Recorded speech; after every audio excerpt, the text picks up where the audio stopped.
ನಾವು 2ನೇ ತಾರೀಕಿಗೆ ರಿಟರ್ನ್ ಇತ್ತು, ಅಂದರೆ ವಾರಣಾಸಿಯಿಂದ. ನಾನು 29ನೇ ತಾರೀಕಿಗೆ ನಾನು ಮತ್ತು ನಮ್ಮ ಮನೆಯವರು, ನನ್ನ ಮಗಳು ವಾರಣಾಸಿಗೆ ಹೋಗಿದ್ವಿ 29ನೇ ತಾರೀಕಿಗೆ ಇಂಡಿಗೋದಲ್ಲಿ. ರಿಟರ್ನ್ ಇದ್ದಿದ್ದು 2ನೇ ತಾರೀಕಿಗೆ ರಾತ್ರಿ 10 ಗಂಟೆ ಫ್ಲೈಟ್ ಇತ್ತು. ಬಟ್ ಬೆಳಿಗ್ಗೆ ಸಡನ್ನಾಗಿ 12 o'clock ಮೆಸೇಜ್ ಬಂತು, ಫ್ಲೈಟ್ ಈಸ್ ಕ್ಯಾನ್ಸಲ್ಡ್ ಅಂಥೇಳಿ. ನಾವು ನಮ್ಮ ಟ್ರಾವೆಲ್ ಏಜೆನ್ಸಿಗೆ ನಾವು ಮಾತಾಡಿದ್ವಿ, ಥಾಮಸ್ ಕುಕ್ ಅಂತ. ಪಾಪ ಅವರು ಕಮ್ಯುನಿಕೇಟ್ ಮಾಡ್ತಾಯಿದ್ರು, ಇದು ಯಾಕೆ ಹಿಂಗಾಗ್ತಾ ಇದೆ ಅಂತಲೂ ಕೂಡ ಗೊತ್ತಿಲ್ಲ. ಆವಾಗ ನಾವು ರಿಫಂಡ್, ಅವ್ರು ಹೇಳಿದ್ದೇನು ಅಂತ ಹೇಳಿದರೆ, ನಾವು ನಿಮಗೆ ಬೇಕಿದ್ದರೆ ರಿಫಂಡ್ ಮಾಡ್ತೀವಿ, ನೀವು ಇವತ್ತಿನ ಫ್ಲೈಟೇ ತೊಗೊಳ್ಳಿ ಅಂತ. ನಾನು ಆಯಿತು ಅಂತ ಹೇಳಿದೆ. ರಿಫಂಡ್ ಮಾಡ್ತೀವಿ ಅಂತ ಹೇಳಿದರೆ ಅವತ್ತಿನ ಫ್ಲೈಟ್ ರೇಟ್ ಇರೋದು 40,000 ಇದೆ.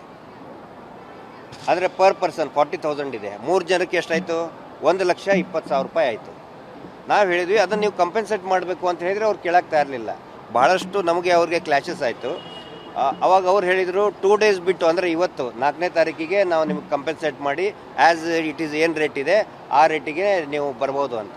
ಅದಕ್ಕೆ ನಾನು ಹೇಳಿದೆ, ನನ್ನ ಮಗಳು ಯಾವಾಗ 4ನೇ ತಾರೀಕಿಗೆ ಬರೋಳಿದ್ದಾಳೆ, ಅಬ್ರಾಡಿಗೆ ಹೋಗಿದ್ದಾಳೆ, ಅವಳು ರಿಸೀವ್ ಮಾಡ್ಕೊಳಕ್ಕೆ ಹೋಗಬೇಕು. ಚಿಕ್ಕ ಮಗಳದು ಸ್ಕೂಲ್ ಇದೆ, ಆ ಸ್ಕೂಲಿನ ಪರ್ಮಿಷನ್ ಲೆಟರ್ ತೊಗೊಂಡು ಬನ್ನಿ. 3ನೇ ತಾರೀಕಿಗೆ ನನ್ನ ಮೀಟಿಂಗ್ ಇದೆ, ನಾನು 3ನೇ ಮೀಟಿಂಗ್ ನಿಮ್ಮ ಇಂಡಿಗೋದವ್ರು ಯಾರಾದರೂ ಬೆಂಗಳೂರಿನಲ್ಲಿ ಅಟೆಂಡ್ ಮಾಡಿ ಅಂತ ಹೇಳಿದೆ ನಾನು ಅವ್ರಿಗೆ. ಆ ನಂತರ ಅಂತಲ್ಲಿ ನಾವು 2 ದಿನ ಇರಬೇಕಲ್ಲ extra.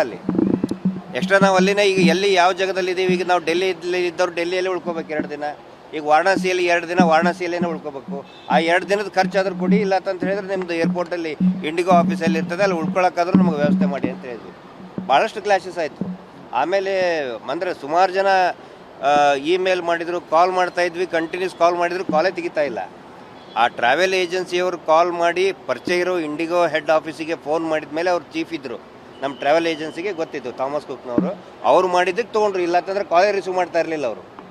It was behaving utterly nonsense and ಭಾಳ ಇರ್ರೆಸ್ಪಾನ್ಸಿಬಲ್ ಆಗಿ ಬಿಹೇವ್ ಮಾಡ್ತಾಯಿದ್ರು. ನೋಡಿ, ಯಾರಿಗೂ ಅದು ನನಗೆ ಈಗ ಗೊತ್ತಾಗಿದೆ. ಆ್ಯಕ್ಚುಲಿ ಇವತ್ತು ಬೆಳಗ್ಗೆ ಗೊತ್ತಾಯಿತು, ಇಷ್ಟೊಂದು ದೊಡ್ಡದು ಇದನ್ನಾಗಿದೆ, ಇಷ್ಟೊಂದು ಫ್ಲೈಟ್ಗಳು ಕ್ಯಾನ್ಸಲ್ ಆಗಿದೆ ಅಂಥೇಳಿ. ಈಗ ನೋಡಿ, ನಾವು ಅಲ್ಲಿ ಹೋಗಿರ್ತೀವಿ, ಸಡನ್ನಾಗಿ ಕ್ಯಾನ್ಸಲ್ ಮಾಡಿ, ಇವನ್ ನಾನು ಕಸ್ಟಮರ್ ಇದಕ್ಕೂ ಕೂಡ ಕೇಸ್ ಫೈಲ್ ಮಾಡ್ಬೇಕಂತ ಕೂಡ ನಾವು ಡಿಸೈಡ್ ಮಾಡಿದ್ದೀವಿ. ಯಾಕಂತ ಹೇಳಿದರೆ ಸಡನ್ನಾಗಿ ಹೋಗಿ ಅಲ್ಲಿ ಕ್ಯಾನ್ಸಲ್ ಆಯಿತು, ನೀವು ಇವತ್ತಿನ ರೇಟಿಗೆ ನೀವು ಬುಕ್ ಮಾಡ್ಕೊಳ್ಳಿ ಅಂದರೆ ಏನಾಗಬೇಕು? ಆಮೇಲೆ 2 days ಬಿಟ್ಟು ಮಾಡಿ ಅಂದರೆ ನಮ್ಮ ಶೆಡ್ಯೂಲ್ ಏನಾಗಬೇಕು? ಸೊ ಇಂಡಿಗೋ ಮಾತ್ರ ತುಂಬ ಒಂದು ವರ್ಷದ ಹಿಂದೂ ಕೂಡ ಇದೇ ಥರ ಆಗಿತ್ತು. ನಾವು ಕಾಶ್ಮೀರಿಗೆ ಹೋದಾಗ ಕೂಡ ಇದೇ ಥರ ಬಿಹೇವ್ ಮಾಡಿದ್ರು. ಅವ್ರಿಗೇನಾಗಿಬಿಟ್ಟಿದೆ, ನಾವು ಯಾರು ಏನು ಹೇಳೋಂಗಿಲ್ಲ, ಪಬ್ಲಿಕ್ ರಿಯಾಕ್ಟ್ ಮಾಡೋಂಗಿಲ್ಲ ಅಂತ ಹೇಳ್ಕೊಂಡು ಅವ್ರು ಆ ಥರ ಮಾಡ್ತಾರೆ. ಈ ಥರ ಟಿ ವಿ ಚಾನಲ್ ಮುಖಾಂತರ ನೀವು ಪ್ರಸಾರ ಮಾಡಿ ಒಂದು ಅವೇರ್ನೆಸ್ ಮೂಡಿಸೋದು ಕೂಡ ಇದೊಂದು ಒಳ್ಳೆಯ ಸ್ಟೆಪ್ ಇದೆ. ಯಾಕಂತ ಹೇಳಿದ್ರೆ ನೋಡಿ, ಎಲ್ಲರೂ ಅವ್ರವ್ರ ಕೆಲಸದಲ್ಲಿ ಬ್ಯುಸಿ ಇರ್ತಾರೆ, ಟೆನ್ಷನಲ್ಲಿ ಇರ್ತಾರೆ. ಅವಾಗ ಏನಂತ ನಾವು ಡಿಸೈಡ್ ಮಾಡಿದ್ವಿ, ಸಡನ್ನಾಗಿ ನಮ್ಮ ತಲೆಯಲ್ಲಿ ಬಂದಿದ್ದು, ಇಮಿಡಿಯೇಟಾಗಿ ಏರ್ಪೋರ್ಟಿಗೆ ಹೋಗಿ ಜಗಳ ತೆಗಿಬೇಕು ಅಂತ ಮಾಡಿದ್ವಿ ನಾವು. ಬಟ್ ಎಲ್ಲರೂ ಕೂಡ ಸಾಫಿಸ್ಟಿಕೇಟೆಡ್ ಕಸ್ಟಮರ್ಸ್ ಇರ್ತಾರೆ, ಎಕ್ಸಿಕ್ಯೂಟಿವ್ ಕಸ್ಟಮರ್ಸ್ ಇರ್ತಾರೆ, ಅವ್ರಿಗೆ ಏನು ಮಾಡಬೇಕು ಅಂತ ಗೊತ್ತಿರಲ್ಲ. ಸೊ ಈ ಥರ ಒಂದು ತಾವು ಅವೇರ್ನೆಸ್ ಮೂಡಿಸೋದು ಕೂಡ ಒಳ್ಳೆಯದಂತ ನನಗನ್ನಿಸ್ತದೆ. ಅಲ್ಲ, ಈಗ ಬಂದಿದ್ದು ನಾನು ವಾರಣಾಸಿಯಿಂದ. ಇವತ್ತು ನೋಡಿ, ನಾನು 2 ದಿನ ಎಕ್ಸ್ಟ್ರಾ ಇರಬೇಕಾಗಿತ್ತಲ್ಲಿ. ಅಲ್ಲ, ಹೋಗ್ಬೇಕಾದ್ರೆ ಕರೆಕ್ಟಾಗಿ ಇದನ್ನು ಮಾಡಿದರು. ರಿಟರ್ನ್ ಬರ್ಬೇಕಾದ್ರೆ ಅಲ್ಲ, ಸಡನ್ನಾಗಿ ನಾವೆಲ್ಲ ರೆಡಿಯಾಗಿ ಏರ್ಪೋರ್ಟಿಗೆ ಹೋಗ್ಬೇಕಂದ್ರೆ ನಮಗೆ ಇದನ್ನು ಬಂತು, ಮೆಸೇಜ್ ಬಂತು. ಅಲ್ಲಿನೂ ಕೂಡ ಹೋಟೆಲ್ನವ್ರ ಜೊತೆಗೆ, ಯಾಕಂದರೆ ಬುಕ್ ಅದು ನೋಡಿ, ಇಲ್ಲೇ ಪ್ರಾಕ್ಟಿಕಲ್ ಸಮಸ್ಯೆ ಏನಾಗುತ್ತೆ, ನಾವು ಅಷ್ಟೇ ದಿನ ಬುಕ್ ಮಾಡಿರ್ತೀವಿ, ಅವರು ಆ ರೂಮ್ ಇನ್ನೊಬ್ರಿಗೆ ಕೊಟ್ಬಿಟ್ಟಿದ್ರು. ಇನ್ನು ಎಕ್ಸ್ಟೆಂಡ್ ಮಾಡಿ ಅಂದರೆ ಅವ್ರು ಮಾಡೋಕ್ಕೆ ತಯಾರಿಲ್ಲ. ಕಂಟಿನ್ಯೂಸು ಸ್ವಲ್ಪ ಕ್ಲಾಶಸ್ ಹೋಟೆಲ್ನವ್ರ ಜೊತೆಗೆ ರಿಕ್ವೆಸ್ಟ್ ಮಾಡಿಕೊಂಡು ಬಂದ್ವಿ ನಾವು.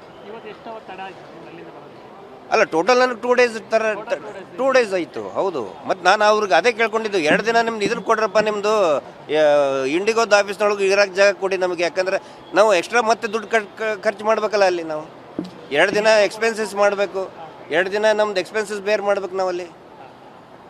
ಅವ್ರಿಗೆ ಏನು ಒಂದು ಅಡ್ವಾಂಟೇಜ್ ತೊಗೋತಾರಂತ, ಮಿಸ್ಅಡ್ವಾಂಟೇಜ್ ತೊಗೊಳ್ತಾರಂತ ಹೇಳಿದ್ರೆ, ಎಲ್ಲರೂ ಎಕ್ಸಿಕ್ಯೂಟಿವ್ ಇರ್ತಾರೆ, ಯಾರೂ ಮಾತಾಡಲ್ಲ. ಈಗ ಬೇರೆ ಕಡೆ ಇದನ್ನಾದರೆ ಸ್ಟ್ರೈಕ್ ಮಾಡಿಬಿಡ್ತಾರೆ ಸಡನ್ನಾಗಿ.